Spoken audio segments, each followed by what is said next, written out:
Olá, amigos do canal Geomasa, como é que vocês estão? Tudo bem? Tudo tranquilos? Viemos para mais uma edição do seu Jornal do Masa. Para tanto, nós vamos utilizar o estado de São Paulo desta quarta-feira, 25 de novembro de 2020, em sua edição 46.425, onde na página A3, no editorial do Estadão, na seção Notas e Informações, publicada pelo Antônio Carlos Pereira, que é o diretor de opinião do Estadão, vamos falar um pouco mais sobre o Amapá. Ele que diz que lições do apagão no Amapá precisam ser evidentemente entendidas, digeridas e mudadas. Mais do que uma crise energética, o que aconteceu ali foi uma crise humanitária. Veja então o que a falta de energia ligada a um estado tão pobre, isolado em infraestrutura, trouxe de dissabor à população. Por volta das 8h20 de ontem, o Ministério de Minas e Energia, MME, e a Companhia de Eletricidade do Amapá, a CEA, anunciaram o fim do apagão, que deixou um estado da federação sem energia por nada menos do que 3 semanas. Não se sabe exatamente o que ocorreu, parece que a causa é criminosa e de fundo eleitoral, como já dissemos aqui. Não falta energia no estado do Amapá. Há uma boa hidrelétrica que abastece a necessidade dos quase 1 milhão de amapaenses no rio Araguari, a usina hidrelétrica do Paredão, ou Coaraci Nunes.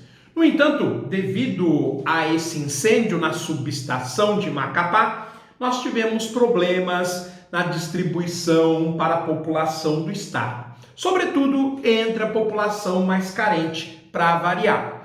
Para piorar, o estado do Amapá não está interligado à rede brasileira de distribuição de energia. Se isto ocorresse, eventual problema poderia, evidentemente, dispor de um linhão de quaisquer das hidrelétricas do estado vizinho, o estado do Pará, e nós não teríamos esse estado de calamidade.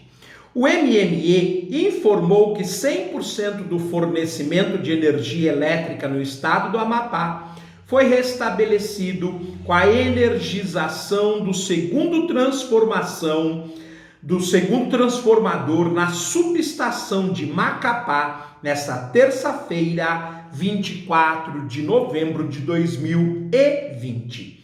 Em nota, a Companhia de Eletricidade do Amapá, a CEA, informou que o rodízio do fornecimento de energia implementado no estado havia sido oficialmente encerrado naquela manhã, após a entrada em operação de novo equipamento que passou a garantir fornecimento de energia em 100% para atender os 13 municípios que foram afetados pelo acidente na subestação Macapá.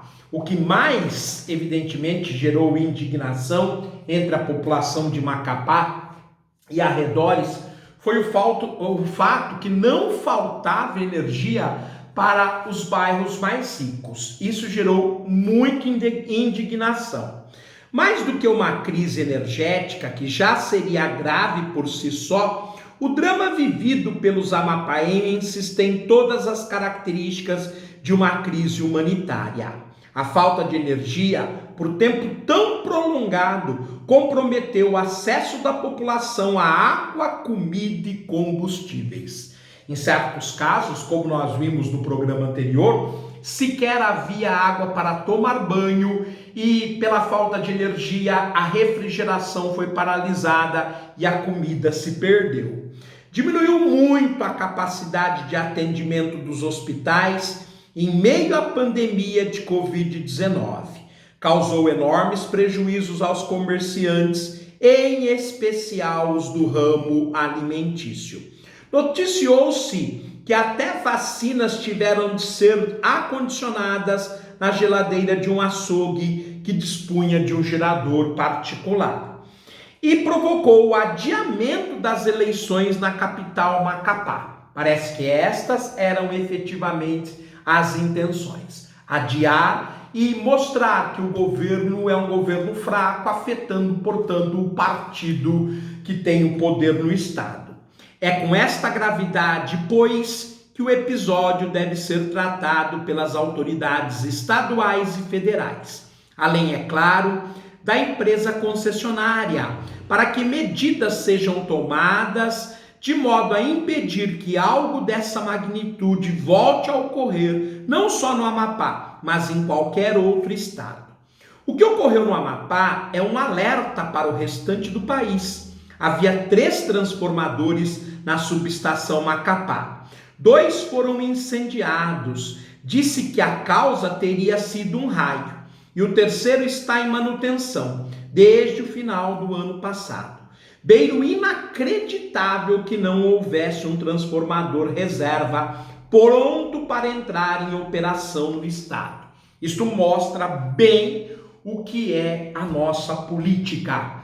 As pessoas acodem quando existe um problema, mas não se antecipa ao problema por conta de despreparo, de falta de estudo, de capacidade. A prevaricação, infelizmente, é um crime no Brasil que é maior que a própria corrupção. E neste caso ficou evidente. A perda é muito significativa devido a esses funcionários despreparados.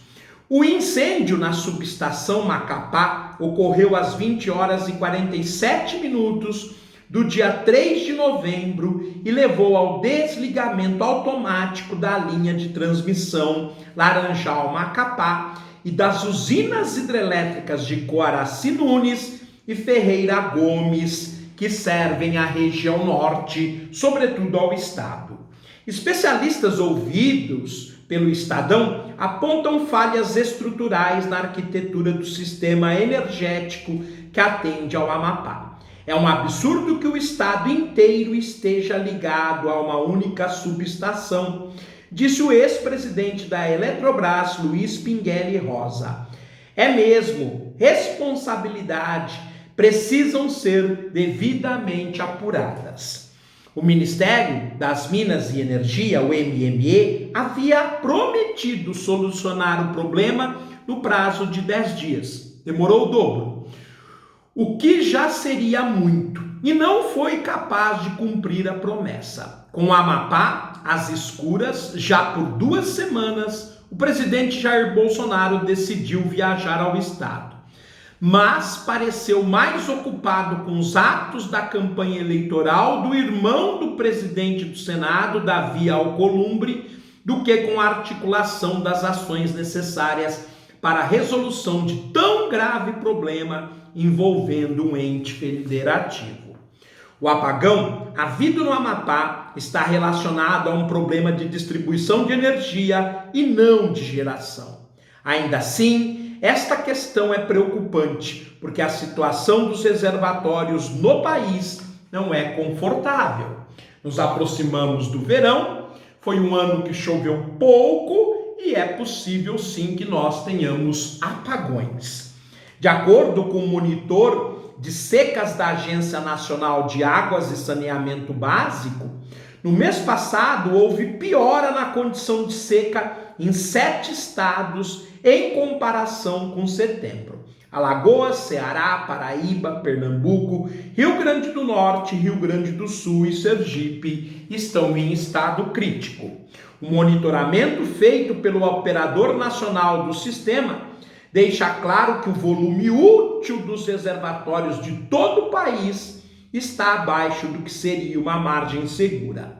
Todo cuidado é pouco, não só pelo risco evidente de falta de energia, como pelos custos financeiros e danos ambientais advindos da substituição da matriz hidrelétrica, uma vez que, em caso de ameaça de apagão, são acionadas as termoelétricas a carvão mineral e petróleo extremamente poluentes.